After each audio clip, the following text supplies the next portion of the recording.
শাহরুখ খানকে আমরা চিনি বলিউডের কিং হিসেবে, কিন্তু একটা প্রশ্ন কখনো ভেবে দেখেছেন, শুধু সিনেমায় অভিনয় করে কি একজন মানুষ 12,490 কোটি টাকার এস্টিমেটেড ওয়েলথের মালিক হতে পারেন?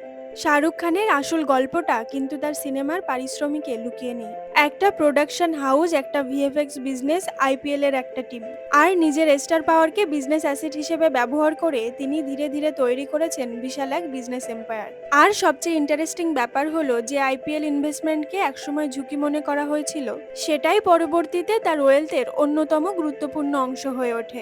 আজ জানবো কিভাবে একজন অ্যাক্টর নিজের নামকেই বিজনেস এম্পায়ারে পরিণত করলেন। তাহলে চলুন দেরি না করে ভিডিওটি শুরু করা যাক। শাহরুখ খানের গল্প শুরু হয় একজন ব্যবসায়ী হিসেবে নয়, একজন অভিনেতা হিসেবে। টেলিভিশনে ফৌজি থেকে শুরু করে পরে সার্কাসের ছোট পর্দায় কাজ করার পর তিনি 1992 সালে দেওয়ানা ছবির মাধ্যমে বলিউডের বড় পর্দায় আত্মপ্রকাশ করেন। সেখান থেকেই শুরু হয় তার বিশাল অভিনয়। নিজের ব্র্যান্ড থাকে বা নিজের বিজনেস থাকে, তাহলে একই জনপ্রিয়তা থেকে একাধিক জায়গায় আয় করা সম্ভব। আর এখান থেকেই শুরু হয় তার আসল পরিবর্তন।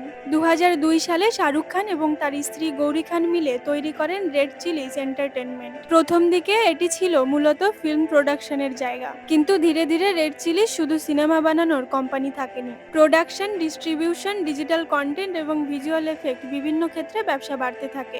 মেহুনা, ওম শান্তি ওম অ্যান্ড রাওয়ানের মতো বিভিন্ন ছবির সঙ্গে রেড চিলিজের নাম যুক্ত হয়। অর্থাৎ শাহরুখ খান শুধু সিনেমায় অভিনয় করছিলেন না, তিনি বুঝেছিলেন আমি যদি সিনেমার ব্যবসার একটা অংশের মালিক হতে পারি, তাহলে শুধু অভিনেতা হিসেবে টাকা নেওয়ার বদলে ব্যবসার প্রফিটের অংশও তৈরি করতে পারবো। এটাই ছিল তার প্রথম বড় বিজনেস মুভ। শাহরুখের ব্যবসায়িক চিন্তার আরেকটি গুরুত্বপূর্ণ উদাহরণ হলো রেড চিলিজ ভিএফএক্স। 2006 সালে ভিএফএক্স ডিভিশন শুরু করার সময় ভারতীয় সিনেমায় হাই এন্ড ভিজুয়াল এফেক্ট এখনকার মতো এত বড় ইন্ডাস্ট্রি ছিল না, কিন্তু শাহরুখ খান এই জায়গাটার ভবিষ্যৎ বুঝেছিলেন। রেড চিলিজ ভিএফএক্স পরে রাওয়ান, ক্রিশ 3, চেন্নাই এক্সপ্রেস সহ বিভিন্ন বড় ছবির ভিজুয়াল এফেক্টের সঙ্গে যুক্ত হয়।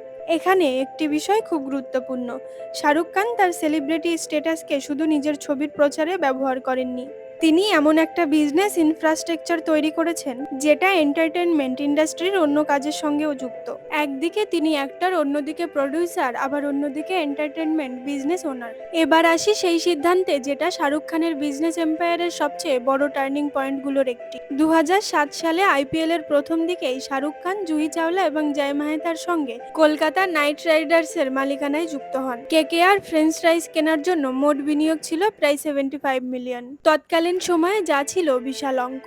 আর মজার বিষয় হলো 2026 সালে আইপিএল এর শুরুর সময়ের এই বিনিয়োগ নিয়ে ললিত মোদি একটি নতুন সাক্ষাৎকারে বলেন, শাহরুখ তখন এত বড় ফাইন্যান্সিয়াল কমিটমেন্ট নিয়ে দ্বিধায় ছিলেন, এমনকি 20 কোটি বিনিয়োগকেও তিনি তখন বড় বলে মনে করেছিলেন বলে মোদি দাবি করেন। কিন্তু শেষ পর্যন্ত তিনি বিনিয়োগ করলেন।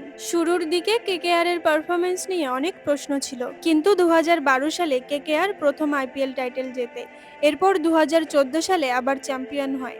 2024 সালে কেকেআর তৃতীয়বার আইপিএল ট্রফি জেতে। এদিকে আইপিএল এর জনপ্রিয়তা এবং কমার্শিয়াল ভ্যালু বছরের পর বছর বাড়তে থাকে। ফলে যে ইনভেস্টমেন্ট একসময় ঝুঁকিপূর্ণ মনে হয়েছিল, সেটি পরবর্তীতে শাহরুখ খানের ওয়েলথ ক্রিয়েশনের অন্যতম গুরুত্বপূর্ণ অংশ হয়ে ওঠে। প্রশ্ন হলো, শাহরুখ খানের আসল বিজনেস ফর্মুলা কি? এখানেই গল্পটা সবচেয়ে ইন্টারেস্টিং। শাহরুখ খান এমন কোনো বিজনেস এম্পায়ার তৈরি করেননি যেখানে সিনেমার সঙ্গে কোনো সম্পর্ক নেই, বরং তার বেশিরভাগ বিজনেসের সেন্টার হলো এন্টারটেনমেন্ট, অডিয়েন্স, ব্র্যান্ড এবং স্পোর্টস। একদিকে তার সিনেমা, অন্যদিকে রেড চিলিজ, তার সঙ্গে ভিএফএক্স, তারপর কেকেআর। অর্থাৎ একজন মানুষ হিসেবে তার পপুলারিটি যত বেড়েছে, তার বিজনেসের ভ্যালুও তত বৃদ্ধি পেয়েছে। এটাকে বলা যায় সেলিব্রিটি লিড বিজনেস মডেল। তিনি নিজের নামকে শুধু এন্ডোর্সমেন্টের জন্য ব্যবহার করেননি, নিজের নামকে একটা বিজনেস অ্যাসেটে পরিণত করেছেন। অনেকেই ভাবেন শাহরুখ খানের এত সম্পদের মূল কারণ তার সিনেমার পারিশ্রমিক। অবশ্যই অভিনয় তার ওয়েলথ তৈরির বড় উৎস। Brand endorsement, production, business ownership, cricket and real estate সব মিলিয়ে তার ফাইন্যান্সিয়াল এম্পায়ার তৈরি হয়েছে। ইকোনমিক্স টাইমসের পুরনো বিশ্লেষণেও তার ইনকামের বিভিন্ন উৎস হিসেবে acting, endorsement, red Chillies and KKR এর কথা উল্লেখ করা হয়েছিল।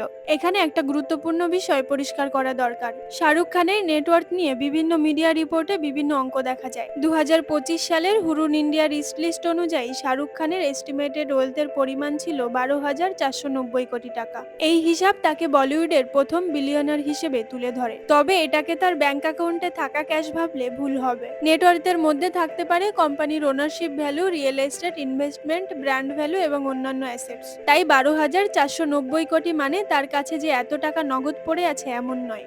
এটা তার বিভিন্ন সম্পদের এস্টিমেটেড টোটাল ভ্যালু। শাহরুখ খানের সবচেয়ে পরিচিত সম্পত্তির নাম মান্নাত। মুম্বাইয়ের বান্দ্রাতে অবস্থিত এই বাড়িটি শুধু তার ব্যক্তিগত রেসিডেন্স নয়, এটি তার পাবলিক ইমেজেরও একটা অংশ। এর পাশাপাশি দুবাইতে তার লাক্সারি ভিলা থাকার কথাও বহু বছর ধরে প্রকাশ্যে এসেছে।